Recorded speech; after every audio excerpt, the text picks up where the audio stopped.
Hey, oh, I need my mic. You can just hold it. Just hold it. Okay. That's the new YouTube way. Or you just hold the mic. Okay.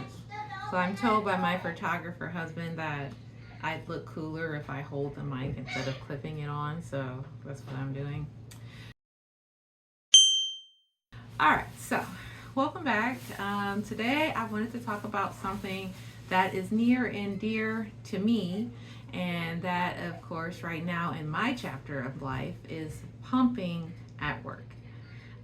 Pumping in general is, something that you always have a lot of, you know, anxiety, I guess you would say, about, um, especially if it's your first time pumping. Now, I'm going to rewind because now I'm on number 3, but I'm at the beginning of number 3, so I can talk from a perspective of having a newborn again while actually being in my chapter of having a newborn. But I'm also going to talk about pumping for the first time, the very, very first time with my first baby. And let me tell you, I was like, oh my goodness, I'm not going to be able to do it. Do you hear all this stuff about how it's so hard, not a lot of moms make it? People can only make it so far. And like, I am one of those people, if you tell me that I can't do something, I definitely will try 1,000 times harder because I want to be able to do it. And I was buying books about breastfeeding and nursing. And actually, I have a book to share with you. Of course, I couldn't find the book. I feel like I see that book every minute of the day, but insert photo here. Okay, so that book was like my go to for just learning everything there was about, breastfeeding and what to expect. And it has some very interesting facts in there, which really helped me through my initial breastfeeding journey with my first child. So that all brings me to here, pumping at work. After your maternity leave is over, no matter how long it may be, 6 weeks, 12 weeks, you're working up to, of course, trying to build that supply so that when you go to work, your baby has milk to drink, right? So I was like, oh my goodness, am I gonna have enough? And is the baby gonna take the bottle well? I was 1 out of 3 for that one. So, but yeah, so I was very, very nervous about how it was all going to pan out. But it all changed when I had one conversation with one person who I went to college with. And let me tell you, I haven't talked to her since I graduated college. And I think we just connected through Facebook, and we were talking about, having the first baby. And she was such an encouraging voice, especially for someone who had just been through it. And she said something to me that really made like a world of a difference. She said, don't get, distracted by all the social media that you see with the moms full of freezers of milk and all that. And, you only need to get through one day because you will make more milk while you're at work and replenish that one day. And that just like took all the load off of me. Like, oh yeah, I guess you're right. They're not going to drink a whole freezer's worth of milk while I'm at work for, be it 8 hours, 10 hours, 12 hours. They're only going to drink milk for one day. So keep that in mind. It was very helpful for me, especially when I first started nursing.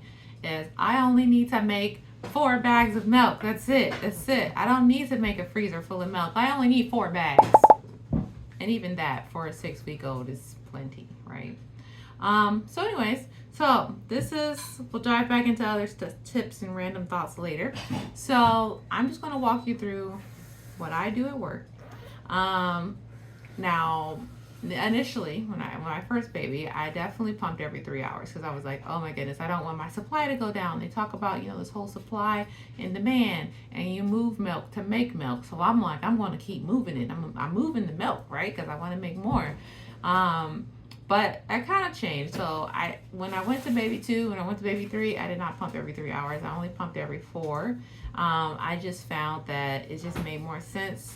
I didn't make any less or any more milk by changing the schedule from every 3 hours to every 4 hours, and it worked better for my workflow at work. So I pump every 4 hours. The whole point being, whatever you do, whether it be 3 hours or whether it be every 4, just be consistent. Because if you're not consistent, your supply will suffer, and of course your pain will suffer. Like you'll get more discomfort the longer you wait, and you want to be comfortable pumping, and you want your supply to be pretty much consistent. Now, you're not going to match as much as, of course, as if you're actually just sitting there nursing in person. You're probably going to pump a little less, so don't have any fear about that. It's just the way it is. You're going to pump a little less, and that's fine. It's completely fine. Important things you should know is the Pump Act. The United States abides by the Pump Act, and the Pump Act says that they are to provide a reasonable break time to pump. Okay? They are to provide a private space.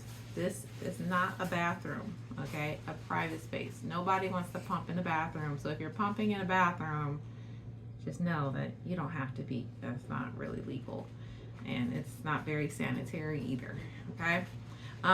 You have a year, so your workplace should give you a year.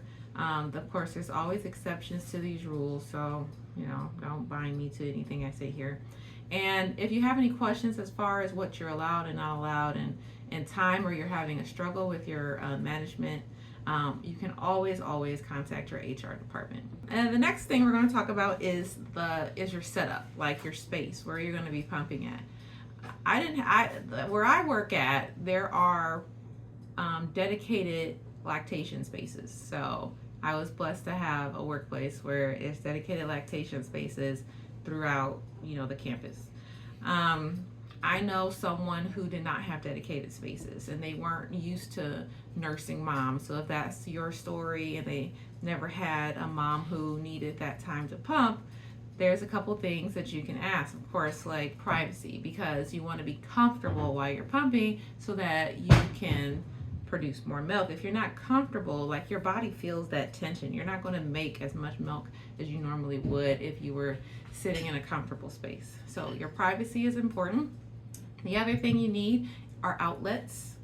Of course, you have to plug your pumps into the wall, or if you're wearing wearable pumps, you need to charge, the ability to charge.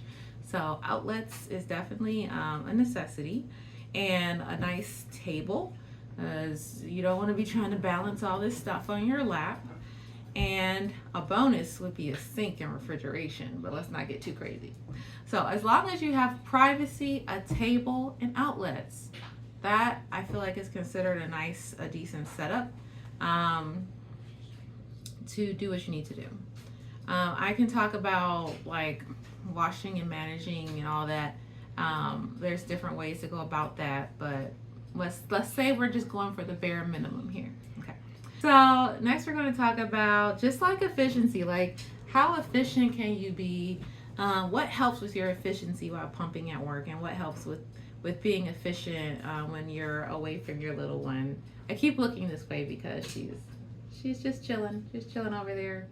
She's found her fingers and her feet. So depending on your situation or your job and what you do, I'm sure not everybody gets hour lunches or hour breaks or have like the freedom to, just take your good old time, right? There's more than likely there's someone waiting for you to get back, or there's some meeting that you have to get to, or there's a phone call that you have to do, right? So we want to be efficient because we're going to be doing this for a year, or you may be doing this for a year. If your journey is not a year, don't get upset about that. Your journey is for as long as your journey. But according to the government and the state, they allow you up to a year to do this, right? So you want to be efficient. There's hands-free options for pumping. You want to, you could do a little pre-massage. That's always a good way to kind of get the milk going. Heat heat compresses. There's also, your clothing, right? Like, you don't want to come, all tied up. You got to undo 50 million buttons in order to, that all adds on to your pumping time too. So just wearing comfortable clothing so that you can do it and get out. And I can also recommend a great bra that I use. It's been my go-to pumping bra. I've always recording videos of my little one, and so like if I can't talk to him or if I'm needing a little more encouragement, I'll turn my phone on and watch a video that I've made of her. Another thing that helps me be efficient in pumping are my phone calls.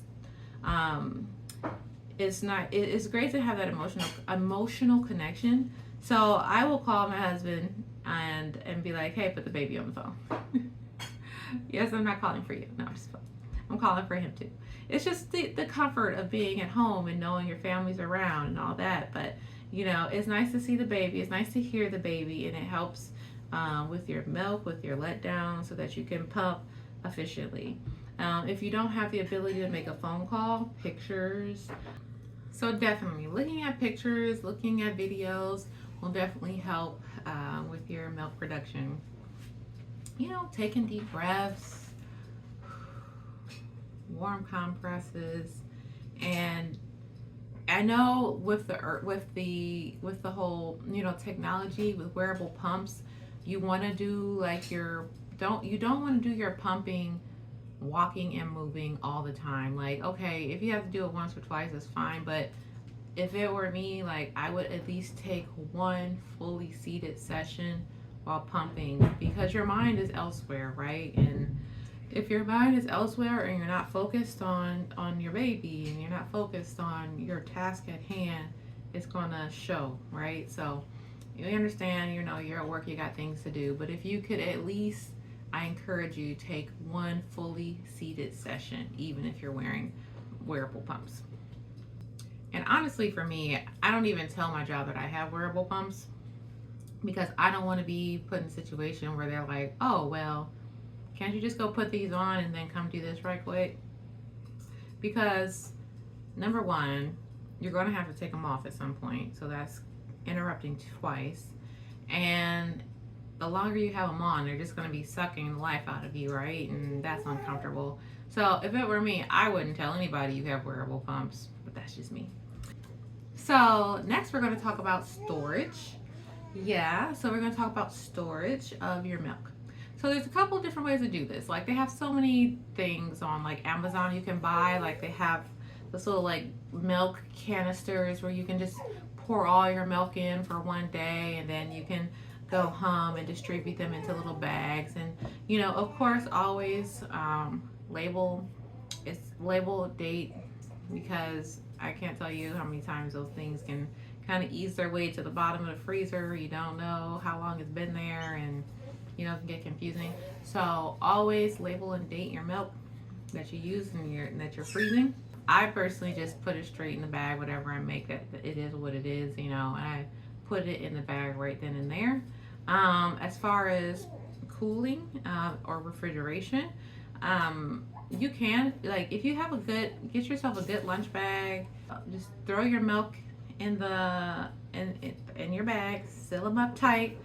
Make sure, like, triple check, because I can't tell you how many times I opened up my bag and realized I didn't have it zipped all the way, okay? And then you just cry. Yes, no one ever cries over spilt milk. Yes, you do. Yes, you do. You cry over spilt milk. So make sure your bag is triple closed, okay?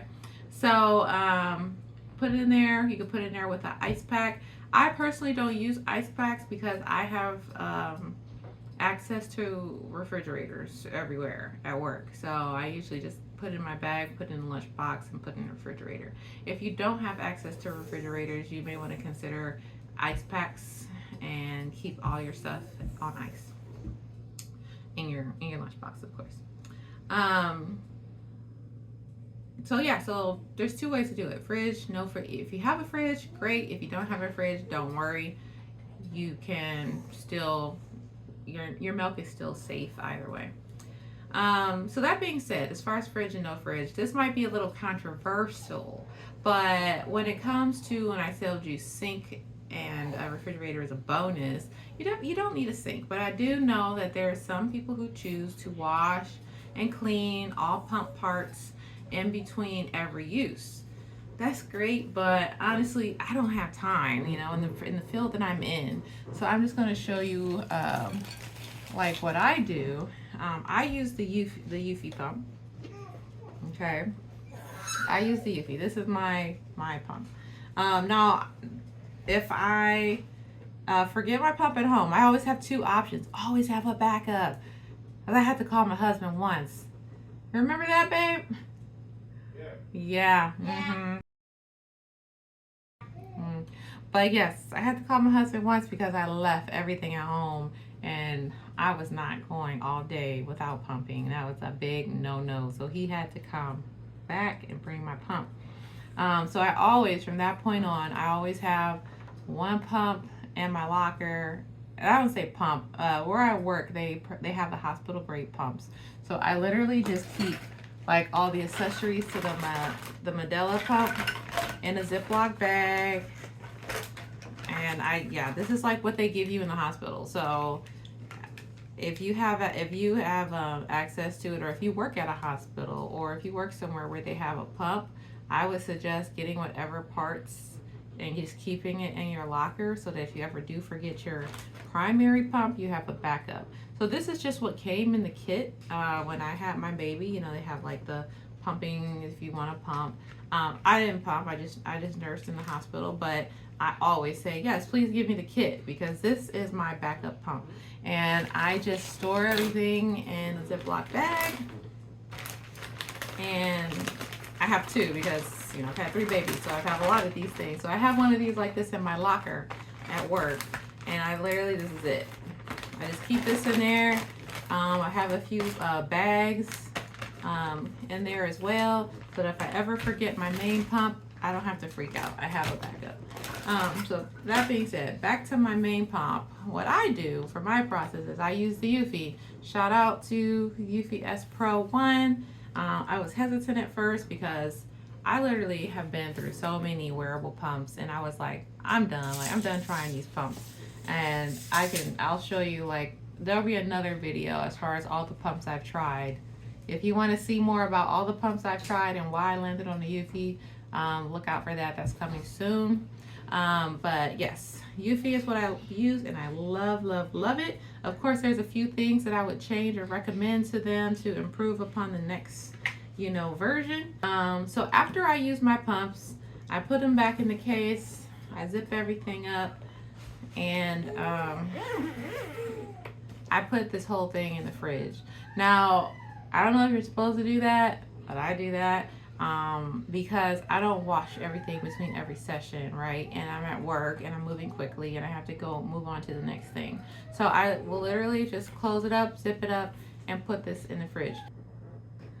Okay, so my last topic, and then I'm done. I'm out of here. I know I've been talking for a while, but if you ever want me to elaborate on any of these points that I've been talking about, please let me know in the comments. I'm always happy to talk about my pumping journey, especially while at work, because it's something that's dear to me in the chapter that I'm currently in right now. So if I can help you or you can help me, please leave a message in the comments. So my last topic that I'm going to talk about while at work, very, very important, is hydration. I cannot stress how important it is that you stay hydrated at work because your hydration affects your supply, right? So you want to make sure you're drinking plenty of water. You want to make sure you're eating all the right foods.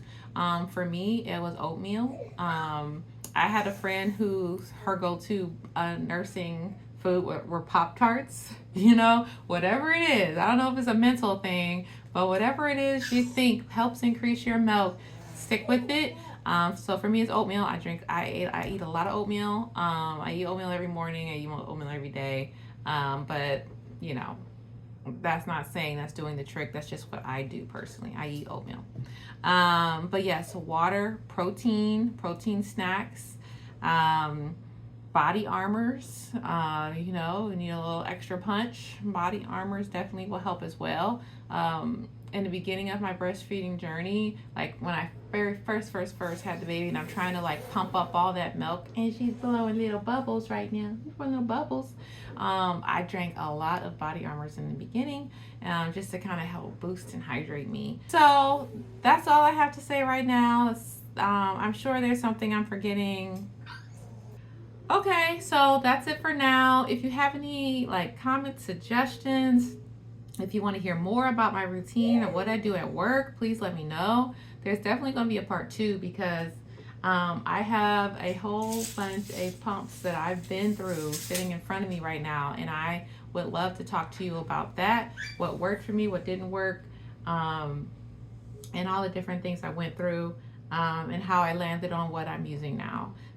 As always, thanks for watching and thanks for joining me on this journey, this chapter that I'm in right now, my nursing pumping at work chapter. It's something that we all are going to have to go through, and we all need just a little bit of encouragement on. So until next time, like and subscribe. Oh, I forgot to say that. Don't forget to like and subscribe, so that you can see more content and so that I can bring you more information, tips, and we still have interviews coming. That is like my heart of this channel, is to interview different moms and to hear about their journeys on different topics. So there'll be more interviews coming as well.